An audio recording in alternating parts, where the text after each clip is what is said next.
बिस्मिल्लाहिर्रहमानिर्रहीम। अस्सलाम वालेकुम नाज़रीन, मेरे साथ आज मेरे उस्ताद मोहतरम मौजूद हैं। मैंने इनसे बहुत कुछ सीखा, अपने कैरियर का आगाज़ इनके साथ किया और मैं बहुत मशकूर हूँ कि आज मेरे उस्ताद मोहतरम ने मुझे ख़ुसूसी तौर पर यहाँ पर सैलाब ज़दगान के लिए जो रिलीफ कैंप लगाया उस मौके के ऊपर उन्होंने मुझे टाइम दिया। Sir thank you so much, आपने आज मुझे टाइम दिया। थैंक यू अरसलान, बहुत शुक्रिया आपका sir, thank you so much. और अरसलान माशाल्लाह खुद बहुत लाइक हैं और बड़ा ज़बरदस्त आपने काम किया।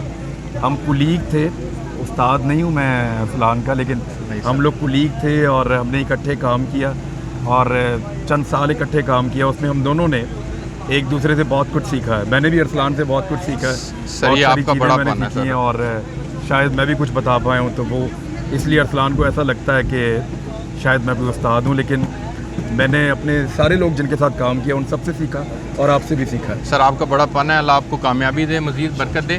सर ये सैलाब ज़दगान के लिए आपने कैंप का इनिशिएटिव लिया जो कि बहुत ज़बरदस्त इनिशिएटिव है। सर पब्लिक का रिस्पांस कैसा देख रहे हैं सर? अच्छा हुआ ऐसे, अरसलान के मेरे क्लास फेलो हैं, उनके साथ मैंने बात की, एक दो दोस्तों से बात की, मैंने उन्हें बुलाया, हमने कहा जी मैं चाहता हूँ कि इसमें मैं कंट्रीब्यूट करूँ। अच्छा वो कंट्रीब्यूशन मैं ये सोच रहा था कि मैं उनको कंट्रीब्यूट करूँगा और हम तय करेंगे कि हमने ये पैसे किसको देने। ठीक हो गया। तो वहाँ उन्होंने कहा कि कंट्रीब्यूशन ऐसे नहीं होती,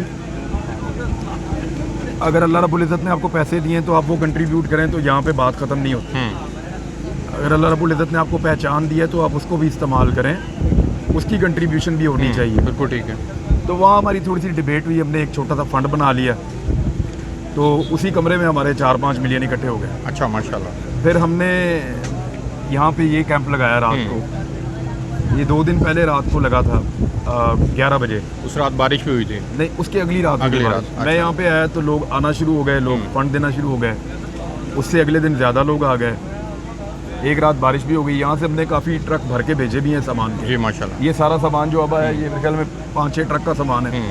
ये आज एक दिन में आया है, कल हमने इसको खाली किया था रात को। लोग आते हैं, लोग आके जो है वो पैसे दे जाते हैं। एक फैमिली तो हमें अपने उम्रे का पैसे देगी माशाल्लाह। कुछ लोग ऐसे हैं जो अपना घर बना रहे थे, वो पैसे लिए, उन्होंने कहा जी लोगों के घर टूट गए, हम नया घर बाद में बना लेंगे, आप पहले उनके लिए ये पैसे वहाँ भिजवा दें। और कई लोग अपनी पूरी सैलरी लेके आ गए। बहुत खूब। उन्होंने कहा जी हमारे पास ये है, वो मज़दूर है, वो अपनी दिहाड़ी लेकर आ गया, जी मैंने आज ये कमाया, ये आप ले लें। माशाल्लाह। तो मेरे लिए बड़ा यहाँ बड़े ऐसे लम्हात हैं, पाकिस्तानी कौम बन के दिखा रहे हैं। आपके साथ भाइयों के साथ अबू बकर कल मेरे साथ थे, बाकी लोग भी यहाँ थे। हमने देखा छोटे छोटे बच्चे हैं, उन्होंने अपने घर से अपने गले तोड़े और वो पैसे लेकर आए। उन्होंने भी, ये कौम में बड़ी काबिलियत है, इनमें रेजिलियंस बहुत ज़्यादा है, ये मुकाबला करते हैं। दुनिया में कोई दूसरी ऐसी कौम नहीं है जिसने इतनी खौफनाक दहशतगर्दी से लड़ाई लड़ी हो। बिल्कुल ठीक। और नॉर्मल हो गई हो। यानी ये दहशतगर्दी जहाँ पे भी गई है इस लेवल पे, वो नॉर्मल नहीं हुए। बिल्कुल ठीक। पहली मिसाल पूरी दुनिया के अंदर जो आई है वो पाकिस्तान की आई है, दूसरी मिसाल अफगानिस्तान की आई है। और अफगानिस्तान की भी इसलिए कि वहाँ बैरूनी फोर्सेस थी, वो वापस चली गई, तो वहाँ अमन आ ही जाना था। बिल्कुल ठीक। लेकिन पाकिस्तान वाहिद मुल्क है कि 80,000 शोहदा के हमने जनाजे उठाए हैं। हाँ जी ऐसे ही है। उसके बावजूद ये मुल्क आप जाकर देखें, कोई कह नहीं सकता कि यहाँ पे कभी दहशतगर्दी के खिलाफ जंग चल रही थी। बहुत रेजिलियंस है। हमने पिछले 20 सालों में 3 बड़े सैलाब देखे हैं। जी बिल्कुल ऐसे। एक बड़ा खौफनाक हमने ज़ल्ज़ला देखा है। हाँ जी। फिर हमने अवारान का एक बड़ा खौफनाक ज़ल्ज़ला देखा है। हाँ जी। हमने कुदरती आफात का मुकाबला किया, दहशतगर्दी का मुकाबला किया, हर किस्म की करप्शन का इस मुल्क में मुकाबला किया, हुक्मरानों की बेहिसी का हमने मुकाबला किया, बैरूनी जारहियत का हमने मुकाबला किया। उसके बावजूद ये कौम बार बार सुरखरू होकर निकलती है। इसका मतलब है पोटेंशियल बहुत है। जी बिल्कुल ऐसे। ये पहले हमें किताबी अंदाज में ये चीज़ें नज़र आती थी, प्रैक्टिकली मैं ज़ाती तौर पे मेरे साथ बीत रही है तो मुझे आइडिया है कि ये क्या है। और मुझे ऐसा लगता है कि ये जो इंसिडेंट है, ये हम बहुत सारे लोग जो यहाँ पे मौजूद हैं, रोज़ाना काम कर रहे हैं, हमारी शख्सियत को बदल देगा। क्योंकि हम ये देख रहे हैं कि हम तो बहुत पीछे रह गए हैं, लोगों का जज्बा तो बहुत बड़ा है, बहुत आगे है। बिल्कुल ठीक है। अच्छा सर ये बताइएगा कि सैलाब ज़दा इलाकों की सूरत हाल आपके सामने है, आप चूँकि प्रैक्टिकली अब इसमें इन्वॉल्व हुए हैं, तो वहाँ की जो अपडेट है, जो मीडिया हमें दिखा रहा है, वही कुछ है या उससे कई गुना ज़्यादा बिगड़ी हुई है? देखिए कुछ जगह पे मीडिया एग्जैजरेट करता है, ज़्यादा बताता है कि जी ये भी हो गया, वो भी हो गया, बाद औक़ात ज़्यादा भी बताता है जी। बाद औक़ात कई एरियाज़ के अंदर थोड़ा अंडर रिपोर्टिंग भी होती है। जब रिपोर्टिंग की बहुत सख्त ज़रूरत थी, जिस वक्त रेस्क्यू करना था जी। उस वक्त कोई रेस्क्यू नहीं कर रहा था। ये मामला शुरू होता है जुलाई में। बिल्कुल ठीक है। जुलाई के आखिर में बलूचिस्तान डूबना शुरू हुआ था। हाँ जी, लसबेला का इलाका। कोई होश नहीं कर रहा था। वहाँ पे सिर्फ एक वाकया जो हेलीकॉप्टर का इंसिडेंट हुआ वो पाकिस्तान में एकदम ऊपर की तरफ आया और उसके भी रीजन थे कि उसके ऊपर रख के पॉलिटिक्स की लोगों ने। जी बिल्कुल ठीक। अनफॉर्चुनेट है, लेकिन उसके ऊपर रख के पॉलिटिक्स हुई थी। अब उसमें भी वो सैलाब की खबर कहीं दब गई। फिर सक्कर बैराज पे लाशें तैरती रहीं कई दिनों तक। बिल्कुल ऐसे ही। और तब भी हम लोग जश्न आज़ादी मना रहे थे और 75 करोड़ रुपए हमने लगा दिया इस पे डांस पार्टी पे। ये हम लोग अंडर रिपोर्टिंग करते रहे।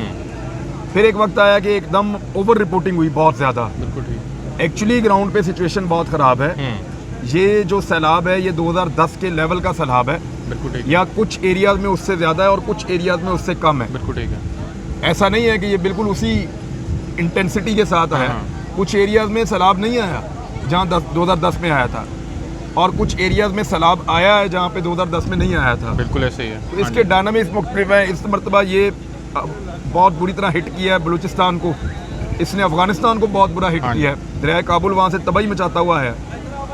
तो कहीं अंडर रिपोर्टिंग हुई है, कहीं ओवर रिपोर्टिंग हुई है, लेकिन इसके बावजूद खराब है। इसके बावजूद सूरत काफ़ी ख़राब है।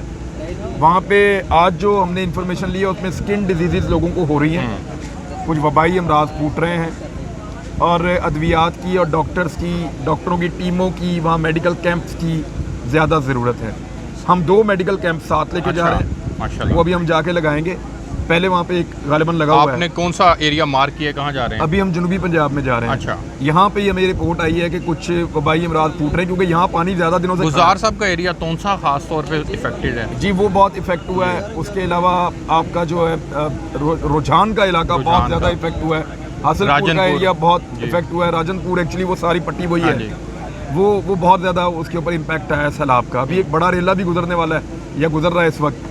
उसके बाद सिंध के अंदर आप चले जाएं तो सिंध में तो शहरी इलाके कहीं बचे हैं और देही इलाके जितने कच्चे के थे वो सारे के सारे बह गए हैं। खान साहब, सिंध के वडेरों के किरदार पे और बलूचिस्तान के वडेरों के किरदार पे कैसे आप देखते हैं उनको?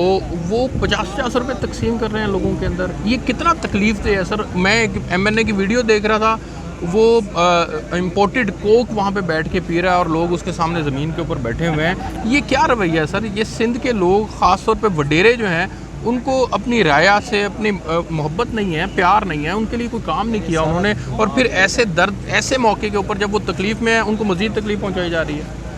ये पता नहीं मौत ही भूली हुई है लोगों को। उन्हें याद ही नहीं है कि उन्होंने मरना भी है, जाके अल्लाह को जवाब भी देना है। उधर सिचुएशन ये है, हलीम आदिल शेख को आपने देखा कितना मारा है। मैंने बड़ा सोचा इसको क्यों मारते हैं, सबसे ज़्यादा पर्चे उस पर देते हैं, सबसे ज़्यादा उसको मारते हैं। ये बर्दाश्त ही नहीं करते पीपल्स पार्टी वाले कि कोई इंटीरियर सिंध में जाए और लोगों को शऊर दे या उनसे कोई बात करे। ये वाहिद आदमी है जो इंटीरियर में जाता है, वरना आप देखें पूरी की पूरी PTI कराची में या हैदराबाद में रहती है। इंटीरियर में कोई नहीं जाता, इसलिए उन पर पर्चे नहीं होते। जो बंदा इंटीरियर में जाता है उसको निशाने इबरत बनाते हैं। वहाँ से कोई रिपोर्टर रिपोर्ट करे, उसकी लाश मिल जाती है, और ये बार बार हुआ है जी।